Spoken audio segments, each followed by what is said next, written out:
আবহাওয়া ছিল মিশ্র প্রকৃতির। রোদ মেঘের লুকোচুরি ছিল আজকের দিনটিতেও। আর্দ্রতার অস্বস্তি লক্ষ্য করা গেছে সারা দিনভর। আজ সর্বোচ্চ তাপমাত্রা ছিল স্বাভাবিকের কাছাকাছি। সপ্তাহান্তে আরো গরম পড়তে পারে বলে জানিয়েছে আবহাওয়া অফিস। কলকাতার আবহাওয়া আজ মিশ্র চরিত্রের ছিল। ভোরে হালকা শীতল হাওয়া থাকলেও দিনে গরমের অনুভূতি হচ্ছিল। আর্দ্রতার মাত্রা বেশি থাকায় অস্বস্তির কারণও ছিল। আজ আকাশ আংশিক মেঘলা ছিল। বিকেলে হালকা দমকা হাওয়ার বইতে পারে বলে সেটাও জানিয়েছিল আবহাওয়া দপ্তর। ভারী বৃষ্টির সম্ভাবনা নেই, তবে সন্ধ্যায় হালকা বৃষ্টি হতে পারে। তাপমাত্রা স্বাভাবিকের কাছাকাছি ছিল বলে জানিয়েছে আবহাওয়া দপ্তর।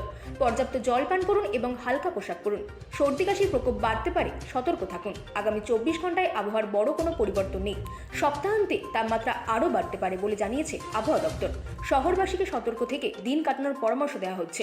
আবহাওয়া দপ্তরের পূর্বাভাস অনুযায়ী এখনই গরমের প্রস্তুতি নেওয়া বাঞ্ছনীয়। Bureau report, রাতদিন news network.